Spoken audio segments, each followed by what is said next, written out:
నమస్తే, welcome to our channel. పరకామణిలో మళ్ళీ దొంగతనం జరిగిందంట. మరి పరకామణిలో చోరీలు ఆగవా, శ్రీవారి వద్ద ఈ దొంగతనాలు ఆగవా తెలుసుకునే ప్రయత్నం చేద్దాం. దీన్ని విశ్లేషించడానికి మనతో పాటుగా ఉన్నారు సీనియర్ జర్నలిస్ట్ సత్యమూర్తి గారు. నమస్తే సార్. నమస్కారం అండి. సార్, ఒక పక్క ఆల్రెడీ పరకామణి చోరీ పైన దర్యాప్తు కొనసాగుతూనే ఉంది. మరో పక్క మరోసారి పరకామణిలో చోరీ జరిగిందని చెప్తూ ఉన్నారు. మరి శ్రీవారి చెంత ఇటువంటి దొంగతనాలు ఆగవంటారా? ఆగు. ఎందుకు అంటే అక్కడ కొన్ని ముఠాలు ఉన్నాయి. అవి అన్య మతాలకి చెందిన వాళ్ళు ఇంకా ఉన్నారు. వాళ్ళ మత విశ్వాసాలు వేరుగా ఉంటాయి. వాళ్ళకి వెంకటేశ్వర స్వామి మీద భక్తి అనేది ఉండదు. వెంకటేశ్వర స్వామి దగ్గర వాళ్ళు భక్తితో కాకుండా ఏదో ఒక కుట్రతోటి వచ్చి చేరిన వాళ్ళు అక్కడ ఇంకా చాలా మంది ఉన్నారు. అది దురదృష్టకరం. అది మనం దానికి ఎట్లా చెక్కు పెట్టాలి అనేది చాలా రకాలుగా ఎన్ని రకాలుగా ఆలోచించినా కానీ అది సాధ్యపడదు కూడా. ఎందుకు అంటే వాళ్ళు సర్టిఫికేట్స్లో హిందూ అని ఉంటుంది, వాళ్ళు ప్రాక్టీస్ చేసేదేమో వేరే మతాన్ని ప్రాక్టీస్ చేస్తూ ఉంటారు. వెంకటేశ్వర స్వామి ప్రసాదాన్ని కూడా వాళ్ళు ముట్టుకోరు, కానీ కొండ మీదకి వచ్చేసరికి వాళ్ళు హిందువుల్లాగా నటిస్తూ ఉంటారు. కొండ దిగి కిందకి వెళ్ళంగానే వాళ్ళ వేరే మతాన్ని వాళ్ళు ప్రాక్టీస్ చేసుకుంటారు. కొంతమంది ఇళ్లల్లో అయితే వెంకటేశ్వర స్వామి ఫోటోలు కూడా ఉండవు, అన్ని వేరే దేవుళ్ళ ఫోటోలు ఉంటాయి. ఇటువంటి దురదృష్టకరమైన పరిస్థితులు ఇంకా కంటిన్యూ అవుతూ ఉన్నందుకు నిజంగా మనందరం కూడా సిగ్గుపడాల్సిన పరిస్థితి ఉంది. ఇదంతా కూడా కొంత బాధతోటి మనం చెప్పుకునే విషయమే తప్ప ఇది ఎవరికి ఆనందం కలిగించేది కాదు. ఎవడన్నా మతం పేరుతో కుట్ర పన్నేవాడికి ఆనందం కలుగుతుందేమో, కానీ నిజంగా వెంకటేశ్వర స్వామి భక్తులుగా ఉన్న వాళ్ళందరికీ కూడా ఇది చాలా సాడ్ స్టేట్ ఆఫ్ అఫైర్స్. అంటే మళ్ళీ మీరు అడగచ్చు, పరకామణిలో అప్పుడు చోరీ చేసి అతను దొరికిన రవికుమార్ మరి హిందువే కదండి అనొచ్చు. రవికుమార్ హిందువే, అందులో డౌటే లేదు. ఆ రవికుమార్ని పట్టుకున్న సతీష్ కూడా హిందువే కదా. అంటే నేను మతాన్ని ముందరగా ఎందుకు ప్రస్తావించాను అంటే, పరకామణి చోరీ కేసు ఆల్రెడీ కోర్టులో ఉన్న ఆ కేసు కాకుండా ఇప్పుడు ఈ కొత్త కేసు గురించి ఆలోచిస్తూ నేను ఆ మాటలు చెప్పాను. ఇప్పుడు ఈ చోరీ కేసు నిన్నో మొన్నో జరిగినట్టుగా వైఎస్ఆర్ కాంగ్రెస్ పార్టీ వాళ్ళ అధికార ప్రతినిధి ఒక అతను వచ్చి చెప్పాడు. వాళ్ళ అధికార ప్రతినిధి వచ్చి చెప్పి స్వయంగా టీటీడీ చైర్మన్ బిఆర్ నాయుడే వీటన్నిటినీ కొట్టేసినట్టుగా చెప్పాడు. నాకు అది విన్న తర్వాత నాకు చాలా అసలు ఈ రాజకీయాల కోసం ఇటువంటి నీచమైన ఆరోపణలు చేస్తారా అనే ఒక బాధ కలిగింది. ఆ తర్వాత మనం ఎంక్వైరీ చేసుకుంటే ఈ వైఎస్ఆర్ కాంగ్రెస్ పార్టీ అధికార ప్రతినిధి వచ్చి వాళ్ళ ఛానల్లో కూర్చొని వాళ్ళ డిస్కషన్లో కొమ్మినేని శ్రీనివాసరావు అనే ఒక జర్నలిస్ట్ ఉంటాడు, అతని డిబేట్లో కూర్చొని ఈ వివరాలన్నీ చెప్పాడు. అతను వాస్తవంగా ఏంటి అంటే, ఈ చోరీ జరిగింది నిన్న మొన్న కాదు. ఈ చోరీ జరిగింది, మీకు డేట్తో సహా చెప్తాను. ఈ చోరీ జరిగింది జనవరి 2025 సంవత్సరంలో. 2025 సంవత్సరంలో ఈ చోరీ జరిగింది. ఈ పరకామణికి సంబంధించి పెంచెలయ్య అనే వ్యక్తి ఈ చోరీకి పాల్పడ్డాడు. ఆ రోజునే అన్ని పేపర్లలో ఈ పెంచెలయ్య గురించి వచ్చింది. ఇతను పరకామణి అంటే ఇతను ఒక కాంట్రాక్టు ఉద్యోగి.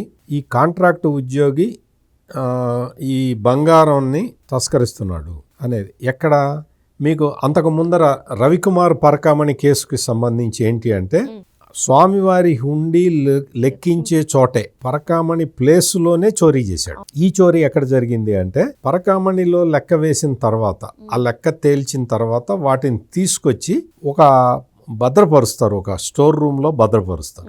ఆ స్టోర్ రూమ్ దగ్గర ఇన్ఛార్జిగా ఉన్న పెంచెలయ్య వీటిని కొట్టేస్తూ ఉన్నాడు. వీటిని కొట్టేస్తూ ఉంటే ఇతను ఎప్పుడు చేరాడు టీటీడీలో అంటే కాంట్రాక్ట్ లేబర్ గా, ఇతని పేరు వీరిశెట్టి పెంచెలయ్య. ఇతను పరకామణి గోల్డ్ స్టోరేజ్ రూమ్ కి ఇన్ఛార్జ్. ఇతన్ని ఎవరు చేర్చుకున్నారు అంటే, భూమన కరుణాకర్ రెడ్డి ఇతన్ని ఉద్యోగంలో చేర్చుకొని ఇతన్ని పరకామణి గోల్డ్ స్టోరేజ్ రూమ్ కి ఇన్ఛార్జిగా పెట్టిన వ్యక్తి భూమన కరుణాకర్ రెడ్డి. మరి అప్పటి నుంచి అంటే భూమన కరుణాకర్ రెడ్డి టీటీడీ చైర్మన్ గా ఉన్నప్పటి నుంచే ఇది జరుగుతూ ఉన్నది. ఎప్పుడైతే గవర్నమెంట్ మారిన తర్వాత టీటీడీకి కొత్త బోర్డుని ఎప్పుడైతే వేశారో, బిఆర్ నాయుడిని చైర్మన్గా కొత్త బోర్డు ఏర్పాటు అయిన తర్వాత బిఆర్ నాయుడికి కంప్లైంట్లు వచ్చినాయి. ఈ పరకామణి గోల్డ్ స్టోరేజ్ రూమ్కి కాపలాగా ఉన్న వ్యక్తి పెంచెలయ్య అనే వ్యక్తి భూమన కరుణాకర్ రెడ్డికి సంబంధించిన వ్యక్తి. భూమన కరుణాకర్ రెడ్డే తీసుకొచ్చి ఇతన్ని స్టోర్ రూమ్కి ఇన్ఛార్జిగా పెట్టాడు. ఇతను అక్కడి నుంచి బంగారం, నగలు తస్కరిస్తున్నాడు అని చెప్పి కంప్లైంట్లు వచ్చినాయి. Okay sir. కంప్లైంట్లు వస్తే ఆ కంప్లైంట్ ఆధారంగా ఇతన్ని పట్టుకోలేరు. ఏం చేయాలి? ఏం చేశాడు బిఆర్ నాయుడు చైర్మన్గా అంటే ఆ కంప్లైంట్లని విజిలెన్స్కి హ్యాండ్ ఓవర్ చేశాడు. విజిలెన్స్ వాళ్ళు ఈ పెంచలయ్య మీద నిఘా పెట్టారు. నిఘా పెట్టి ఏం చేశారు అంటే ఇతన్ని ఫాలో అయ్యారు. ఇతను ఏ విధంగా ఇచ్చేస్తున్నాడు, ఎట్లా చోరీ చేస్తున్నాడు అనే విషయాలన్నీ వాళ్ళు కనిపెట్టారు. కనిపెట్టిన తర్వాత ఒక్కసారి అతన్ని పట్టుకున్నారు. Okay sir. ఆ పట్టుకున్నది కూడా మీకు డేట్ చెప్పాను నేను మీకు. జనవరి 13వ తారీఖు 2025 సంవత్సరంలో పట్టుకున్నారు. 2025 సంవత్సరంలో పట్టుకొని ఇతని మీద పోలీస్ కేసు పెట్టారు. పోలీస్ కేసు పెట్టి ఇతను ఏమేమి దొంగిలించాడో కూడా బయటికి తీశారు. ఏమేమి దొంగిలించాడు?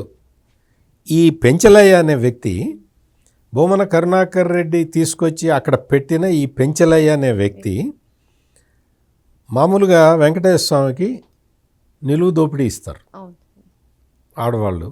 ఏదన్నా భర్త ఆరోగ్యం బాగలేకపోతే, ఆరోగ్యం బాగా అయితే నిలువు దోపిడీ ఇస్తానని ఏదో అటువంటి మొక్కులేవో ఉంటాయి. ఒక మహిళ ఆ హుండీలో వేసిన మంగళసూత్రాలను కూడా దొంగిలించాడు ఈ పెంచలయ్య. అంటే మీరు ఆలోచించండి, ఎంత బాధగా ఉంటుందో మనకి. దీని గురించి చెప్పుకోవటానికే బాధగా ఉంటుంది. అంటే ఒక మహిళ తన సెంటిమెంట్ తోటి మంగళసూత్రాన్ని స్వామివారికి ఇస్తే, హుండీలో వేస్తే దాన్ని కూడా ఈ పెంచలయ్య కొట్టేశాడు. ఈ పెంచలయ్య కొట్టేసిన తర్వాత దాన్ని వీళ్ళందరూ కూడా నిఘా వేసి పట్టుకొని పోలీస్ కేసు పెట్టి అదంతా కేసు నడుస్తూ ఉన్నది. 2025 జనవరిలో జరిగిన ఈ చోరీ, పనకామణి చోరీని అందరూ మర్చిపోయిందాక ఆగి నిన్న మొన్న ఈ వైసీపీ వాళ్ళు దీన్ని తీసుకొచ్చి బిఆర్ నాయుడు కొట్టేశాడు అని చెప్తూ ఉన్నారు. ఎంత దారుణమో చూడండి. అంటే ఈ వైఎస్ఆర్ కాంగ్రెస్ పార్టీకి సంబంధించిన వాళ్ళకి వెంకటేశ్వర స్వామి మీద విశ్వాసం కానీ, హిందూ మతం మీద ఒక అచంచలమైన భక్తి ప్రపత్తులు కానీ ఏవి లేవు. వీళ్ళకి ఎంతసేపటికి రాజకీయం. ఆ రాజకీయం కోసం బిఆర్ నాయుడు మీద బురద జల్లటం, బిఆర్ నాయుడు తిరుపతి హుండీలో వస్తువులన్నీ కొట్టేస్తున్నాడు అని ప్రచారం చేయటం. తెర చూస్తే ఇప్పుడు చూస్తే ఏమైంది? అతను ఎవరు మనిషి? భూమన కరుణాకర్ రెడ్డి తీసుకొచ్చి, ఒక కాంట్రాక్ట్ లేబర్గా తీసుకొచ్చి, అతన్ని తీసుకొచ్చి ఒక బంగారం గోల్డ్ స్టోర్కి, పరకామణి గోల్డ్ స్టోర్కి ఇన్ఛార్జిగా పెట్టింది ఎవరు? నువ్వు బిఆర్ నాయుడిని ఈ రోజున బ్లేమ్ చేయటానికి. అతను దొరికాడు కాబట్టి అతన్ని పట్టుకున్నది ఎవరు? బిఆర్ నాయుడు పట్టుకున్నాడు. అతను ఆ పెంచలయ్య అనే అతన్ని పట్టుకున్న వ్యక్తిని ఇప్పుడు పట్టుకున్నాడు, తీసుకొచ్చి ఆయన పోలీసులకి అప్పగిచ్చిన వ్యక్తి బిఆర్ నాయుడు. అయితే బిఆర్ నాయుడికి వ్యతిరేకంగా ప్రచారం చేస్తున్నారు. నేననే పాయింట్ ఏంటంటే ఇక్కడ ఈ వైసీపీ వాళ్ళు 2025లో జనవరి 13వ తారీఖు జరిగిన ఈ నేరాన్ని ఇప్పుడు ఎందుకు చెప్తున్నారు? ఆ బురదను తీసి బిఆర్ నాయుడు మీద వెయ్యాలని ఎందుకు చూస్తున్నారు అంటే బిఆర్ నాయుడు మొన్న భూమన కరుణాకర్ రెడ్డికి ఒక వార్నింగ్ ఇచ్చాడు. భూమన కరుణాకర్ రెడ్డి నువ్వు టీటీడీ చైర్మన్గా ఉన్నప్పుడు చేసిన దొంగ పనులన్నీ నాకు తెలుసు అని ఆయన చెప్పిన తర్వాత ఒక్కొక్కటి తీసుకొచ్చి బిఆర్ నాయుడిని బదనాం చేయటానికి అని చెప్పి ప్రయత్నాలు మొదలుపెట్టారు. అందులో భాగంగానే 2025 జనవరి 13వ తారీఖు బయటపడ్డ ఈ దొంగతనాన్ని ఇప్పుడు తీసుకొచ్చి ఇప్పుడు చెప్తూ ఉన్నారు. రవికుమారు ఆ రోజున పరకామణిలో చోరీ చేస్తూ దొరికిపోయిన తర్వాత ఇదే వైవి సుబ్బారెడ్డి, ఇదే భూమన కరుణాకర్ రెడ్డి, అదే రవికుమార్ని కూర్చోబెట్టి పట్టుకున్న విజిలెన్స్ ఆఫీసరు సతీష్ని కూర్చోబెట్టి వాళ్ళిద్దరికీ రాజీ చేశారు. లోక్ అదాలత్లో రాజీ చేసి ఆ రవికుమార్ దగ్గర నుంచి ఆస్తులు రాయించుకున్నారు. నీకు మొత్తం 300 కోట్ల రూపాయల పరకామణి చోరీ జరిగితే 14 కోట్ల రూపాయలు రవికుమార్ దగ్గర నుంచి స్వాధీనం చేసుకొని మిగిలినవన్నీ కొట్టేశారు. మిగిలినవన్నీ కొట్టేసిన తర్వాత ఇదంతా కూడా కోర్టుకి వెళ్తే కోర్టులో క్లియర్ కట్గా చెప్పారు, దీని మీద ఇన్కమ్ ట్యాక్స్ వాళ్ళని చెప్పండి, ఎన్ఫోర్స్మెంట్ డైరెక్టరేట్ సహాయం తీసుకోండి, ఈ మొత్తం కొట్టేశారు వీళ్ళందరూ అని చెప్పి న్యాయస్థానం కూడా క్లియర్గా చెప్పింది. ఆ రోజున ఈ రాజీ చేసిన ఈ పెద్ద మనుషులందరూ ఈ నేరంలో భాగస్వాములే. కొంతమంది పోలీస్ అధికారులు ఉన్నారు, వాళ్ళు కూడా కొట్టేశారు ఇందులో. ఈ ఆస్తులు చెన్నైలో ఉన్న రవికుమార్ ఆస్తుల్ని రాయించుకున్న వాళ్ళల్లో పోలీసులు ఉన్నారు. ఆ పోలీస్ ఆఫీసర్లు ఎవరో కూడా ఇప్పటికే దర్యాప్తులో వెల్లడైంది. మొత్తం ఎవరో రాజకీయ నాయకులు ఎవరున్నారు, పోలీసులు ఎవరున్నారు అనేది కూడా స్పష్టంగా దర్యాప్తులో వెల్లడైన తర్వాత ఈ వైసీపీ నాయకులు, ఈ పోలీసు ఉన్నతాధికారులు ఈ నేరంలో ఇరుక్కుపోయి ఉన్నారు, పీకల దాకా ఇరుక్కుపోయి ఉన్నారు. అందుకని ఎవరైతే ఇందులో అంటే బలవంతంగా కాంప్రమైజ్ చేయించారు ఆ సతీష్ని చంపించారు. అంటే తిరుమల తిరుపతి దేవస్థానంలో ఈ బ్యాచ్లు ఈ అంటే స్వామివారి మీద నమ్మకం లేని బ్యాచ్లు, హిందూ మతం అంటే నమ్మకం లేని ఈ బ్యాచ్లు ఎన్నెన్ని ఘోరాలు ఎన్నెన్ని అపచారాలు చేస్తున్నాయో చూడండి. ఈ రోజుకి అధికారం కోల్పోయి ప్రజలు వాళ్ళందరినీ తీసుకొచ్చి రోడ్డు మీద నిలబెట్టిన తర్వాత కూడా వాళ్ళు కుట్రలు ఆపట్లేదు. వాళ్ళు ఇటువంటి పెంచలేయలు ఇంకా ఎంతమంది ఉన్నారో టీటీడీ దేవస్థానం ఆ ప్రాంగణంలో ఎంతమంది తిరుగుతున్నారో. భూమన కరుణాకర్ రెడ్డి చెప్పాడు 2000 మంది నా మనుషులు ఉన్నారు అని చెప్పాడు. మరి ఆ 2000 మందిలో ఈ పెంచలయ్య కూడా ఒకడు. పెంచలయ్య అయితే 1 సంవత్సరం కిందట దొరికాడు. ఇంకా దొరకాల్సిన పెంచలయ్యలు ఎంతమంది ఉన్నారో అదే డౌట్. అందుకనే